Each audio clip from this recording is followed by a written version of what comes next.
Hey KC2 family, thanks for tuning in. Welcome to Engraved in Letters. I'm your host Precious, and joining me today is Pastor Hassan Kibirango. He's a pastor at CLA, so if you've been there, I'm sure he's your favorite preacher. He's not here to do that today though. Like, he has a book that recently came out, so that's what he's here to talk about. So tell me, how are you? I'm great. I'm really, really great. Thank you for having me. Thank you for showing up. A great show, Engraved in Letters. If the tables were turned, I would be asking you, why engraved in letters? It's a beautiful phrase of a show. But that's a good place to start. Yeah. So your book is called The Gift of Monday. Mm-hmm. Why did you pick that name? Like, why? We hate Mondays, so like, why would you make it a gift? Yeah, so The Gift of Monday was conceived from, the title. My initial title was Thank God It's Monday. You know the famous mantra TGIF? Yes, yeah. Thank God it's Friday. Thank God it's Friday. So I started conceiving the book and putting a few thoughts together, and that was my title. And when I went around to see if there was a title in that regard, I realized there were like 5 titles. Thank God It's Monday. I was like, I need to find another title. Mm-hmm. So as I kept thinking deeply, it just came to me. I don't know. It just came to me. But the idea behind it, I know, is a bit counterintuitive for people because Mondays are not so lovable for so many reasons. And it's for those reasons that I wrote the book, The Gift of Monday. So really, Monday is just an idea. This book is really about the gift of work. If I was to, if Monday was like the cover, behind it, the real thing is work. So the synonym of Monday in this book is work. So people hate Mondays because people largely hate their work, and for so many reasons. Until they go unemployed and they don't have any work to hate. Exactly.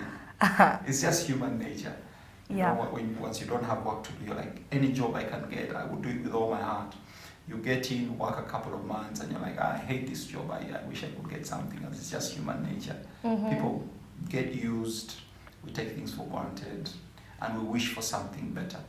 Mm-hmm. You're a first-time author, correct? Yeah. And most first-time authors choose to come out to us with a memoir, something about their lives. Mm-hmm. What made you choose a different path? Yeah, a very good question. In fact, my publisher was telling me, they were telling me that most of the books they publish are really around people's lives and memoirs. I still have a long life to live. So as I live my life, I'm gathering content for a memoir. I believe being in my late 30s, mid 30s is really too early for me to tell my story. So if there's anything to tell, it will come after I've done probably 60. After you've lived enough life to talk about. Exactly, I feel it's a bit too early for somebody I'm only 38, to tell their story. I mean, we haven't accomplished anything significant. Some would question that because you have accomplished things. So most people that have read this book have found it very, very inspiring, mostly because most of these readers view you as a father figure or as a mentor. So what ingredients did you put into writing to create this impact, to anticipate this impact? So number one is that part of the passion, the drive to write a book about work comes out of my own experience with work. I started working at the age of 11, and at the age of 16 I started my own business, and it was not out of choice. It was really because of the circumstances around my growing up. We were poor. I needed to raise money for my school fees, for my siblings' school fees, so I just found myself getting into business. But prior to that, at 11, every time I would get on holiday, I had my big brother who had a business. So during holiday, I would work for him, and I would be paid by a plate of food. Like, you eat, I feed you. That's a wage enough for you to work. But in hindsight, a few years later, I'm grateful because what I learned from him is the work ethic. Now, when you see actually the preface of this book is I talk about young people because I've worked with young people.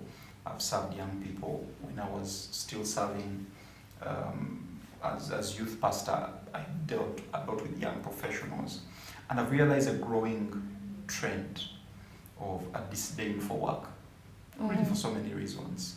And young people just have a sense of, and this is not general, I don't want to generalize, but many that I've met with, for one reason or another, have a sense of entitlement. The expectation of work was different. So I wrote this book largely to encourage young people, because this is something that you're going to be doing for pretty much the bulk of your productive life. If you started working at 25 and you retired at 65, and let's say God was kind enough to give you 80 years to live, you're literally going to be working for half your life. Okay? If we're going to be working for half of our productive waking life, we might as well love what we do. Exactly. And think about it. Yeah? Speaking of loving what we do, you've talked about when you're unemployed, you just want any job, and then when you get a job, you hate going to work on Monday. Like you just hate Monday. So is it because, do you want to turn this unrequited love for Monday or for work into like a two-way street, or do you want to, are you pushing more of like into a two-way street, whether you're working, whether doing something you're passionate about or just something you have to do to get on? So like, what's the contrast there? Like, are we going to, after reading the book, do we get to love work because we have to, or do we get to love work because we want to, because we're doing something we love? Yeah, very good question. They're precious. We don't all get the opportunity to do what we love passionately and be paid for it. Very few people have that opportunity. The categories of people that have that opportunity are people who are either nurtured into something like a business, a family business, and where you have like business acumen and then you end up into business, or you're gifted in a certain area. I know you're a gifted writer. And I mean, if you got into the writing space, copywriting, editing space, you would love that. Yeah. So people who have a certain gift, skill, talent, people who are athletic, people who are good at music and all those things, and they find themselves living off of their gift. But that's a very, very small margin of people. The majority of us have to go to school, specialize in something perhaps you didn't even want, but your parents forced you to it. You know what I mean? We still have to go to school. Exactly. But when it comes to specialization, there are people whose gifts are seen at an early age, and they're kind of molded into that direction. Yeah. Where somebody is taken to music school because they're really gifted. But many of us, it's the traditional schooling system, like, lawyer, doctor, accountant, business administrator, entrepreneurship, and whatever. And then you're done, you have a degree, and you have to find a job. And many people who start out working, there's a sense of, I want to start to work so that I can take care of myself, pay my own bills, and get the things that I want in life, right? But many don't have a clue about the working environment and the space that comes with work. You're going to work with people, you're going to work with bosses who have expectations, their targets and goals, and so all those things begin to put a certain level of pressure on you, and you realize, wait a minute, I don't think I love this thing that I got into. Yeah. So, like you love it at first and then you stop, yes, or and you like love it for the wrong reasons. Oh, well, not the wrong reasons per se. What are the right reasons? Okay, not the wrong reasons. I'll take that back. You love it for unsustainable reasons to take care of yourself. It's a good thing, right? It's not wrong to say, like, I want to work for the money. Yeah, it's for the money. Thank you. That's and you see, money is supposed to be the result of work. It's not it shouldn't be the primary reason why we work. And that's the argument I make in the book. Oh my God, I just thought of something. It's like you go numb the whole day, you're working, like you're numb to it because of how much you hate it, or just how much you can't react to it. And then at the end of the day, you get the money and you're like back to life for like 10 seconds or whatever time you get to spend it, the weekend, and then you're back to routine. You're back to being in a coma. Absolutely. Exactly. So I'm like, is it really worth it to work for, let's say, 25 days in that state, and you only get a reprieve and a sense of joy in 5 days because you've been paid in that week. You know, it's not worth it. It's not worth the it. energy. It's not that worth the emotional energy. Turmoil. Yeah. So I tell people, look, certain things might not change immediately. Like your work environment might not change. What you do might not change, but you can change your attitude around your work. You can choose to love. You see, to love work is a choice.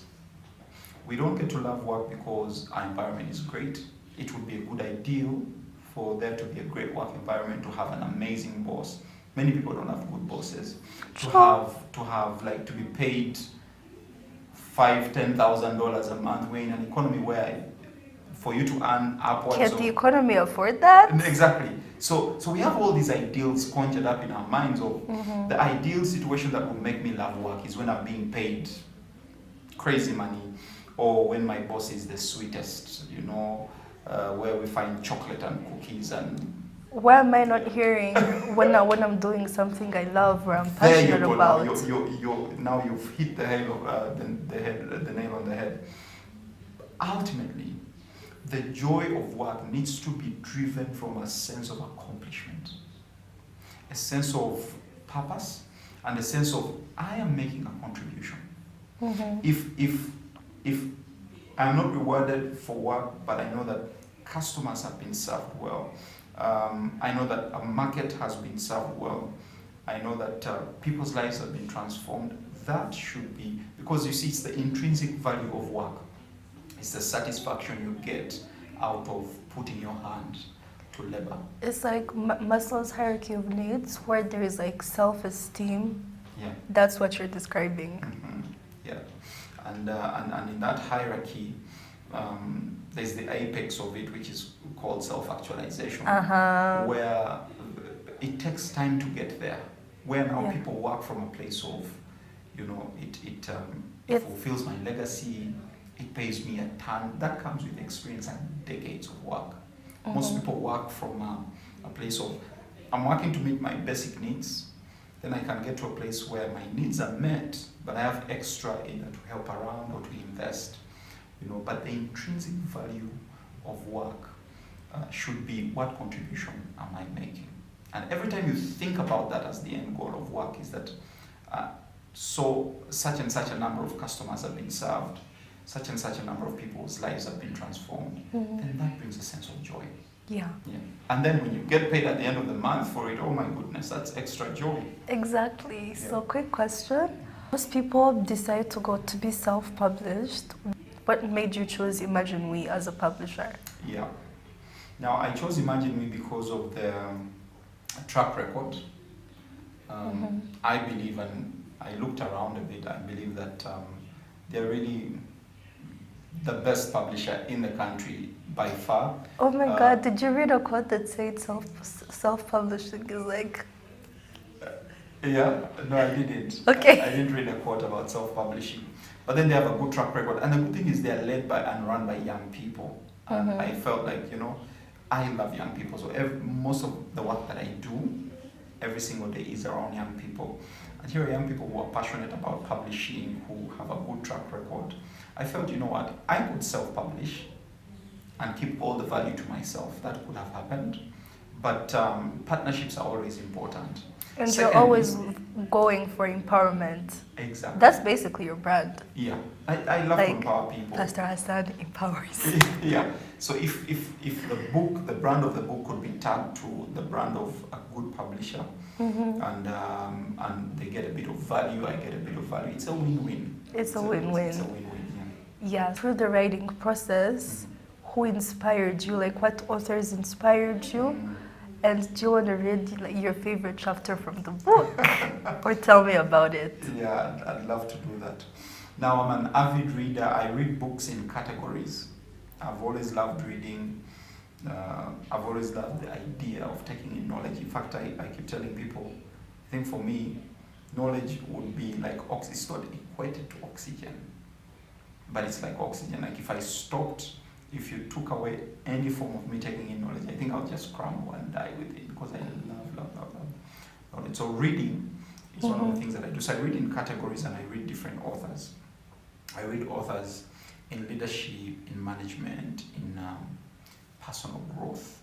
And then being somebody of the faith, I read a lot on my faith, the Christian faith. So I would say in the leadership space, hands down, the number one author that I read a book of his every single month is John Maxwell. Why? Because he's been rated for like the last 2 decades as the number one author. There's so many other people who write on leadership. One of my favorite is Simon Sinek, Malcolm Gladwell. What do you think of Jay Shetty? Who is that? Jay Shetty? Jay Shetty? Shetty. Is that Shetty? Yeah. Oh, the Indian guy? Yeah. Is he Indian, Canadian? Yeah, Indian. He's an Indian monk. Yeah, he also does spirituality, personal development. Yeah, I find that his content is more in video. I've not read any of his books, but he actually has a book out. You should check it out. I will, definitely. It's probably on the same shelf as yours. Probably, but I know he does a lot of self-help, personal growth videos, and he's a good guy. Yeah, so I wrote this book has 11 chapters. I didn't even know if it would be unfair to the book to say my favorite chapter, but one of my favorites is a chapter that I wrote called The Boss Factor. It's chapter 8, and it's really the common denominator of team health. And the number one reason why people hate their work is really their bosses. Statistically speaking, many people have bad bosses. Like even when you like the job, your boss could make you fall out of love. Yeah, and the opposite is true. When you have a good boss, even when the job is not the best, even when the pay is not the best, people stick to certain jobs because of the leaders behind the jobs. So I'll just read the end of the chapter as I close it. So this is what I say. I say, whether you're a chief executive officer, country director, program manager, department head, unit manager, or supervisor, whatever leadership role makes you boss over other people, it is possible to become a great boss. Being a boss has pervasive effects on the team and the organization. But as you grow in your leadership, strive to become the boss people want to work for, report to, and serve under. Develop the traits that make for a great boss, for great bosses, and unlearn the traits that make for bad ones. There is no greater legacy for a leader than to have a positive imprint in the hearts of the people he or she has the opportunity to lead. There is no greater stewardship for a leader than the stewardship of people. When all is said and done, you want it to be said of you that you were a good boss who took care of people in your care. That's amazing. So that's how I close off this book, and I highlight different categories of people that have been thought to have the ingredients of bad bosses. So I talk about the deceptive boss, I talk about the insecure boss, I talk about all sorts of bosses. Then on the flip side, I talk about characteristics or traits of people that make for good bosses. The authentic boss, the apologetic boss. I keep telling people, when you're a leader and you mess up, and you say sorry and you apologize to the people that you lead, man, it goes the long way. The respect quotient they have for you is just through the roof. It doesn't take away your importance. In fact, it adds to it. Because guess what? People see you mess up all the time. So that sense of authenticity and the ability to say, guys, I blew it, this is on me, I'll do better next time. That's powerful. Yeah. So writing this book must have taken a lot of time and energy and everything. And I know you're like a family man, so that must have taken away time from like the kids. How did you tackle that? Like, what was the writing process like? How did it affect your personal relationships and family? Yeah. So given that it's the first book, writing a book is not an easy thing. I know. Especially the first one. I mean, exactly. You know firsthand being a writer that you are. So I started writing this book in the lockdown. So you had time. I had time. I had time. I wrote the bulk of it, but then I also enrolled into writing classes. There's a writing coach that I did a mastermind with that coach, and she took us through how to write a book. So we'd meet with her every week for 2 hours. The first hour she would take us through the principles. The second hour we would sit and write. She would say, you're going to write 5,000 words in the next 1 hour. And so that also helped. But I also blocked off time. In as much as I had time, I had times that I blocked off in a day, and certain words that I needed to write and accomplish in a day. And I just started spewing words out there, typing out. Okay, explain blocking off time. So blocking off time is to say, in a given time, if I have 10 hours, I'm going to spend 2 hours writing, strictly and consistently and almost religious. Do not disturb. Yeah, do not writing. disturb. Exactly. And for me, those are usually very, very early in the morning, because that's when I'm most creative, that's when I'm most alert. So I would take time off before the kids wake up and start, hey, where's daddy? And write. Yeah, so that helped. Of course, I did only like maybe 40% of the book during the lockdown, and then I had to continue writing it until I finished it. That was last year around September is when I finished the book. So it took me about a year to write. Yeah. So we've loved this book. I'm sure you're getting like a lot of feedback. Like people actually want to see more. So what's next?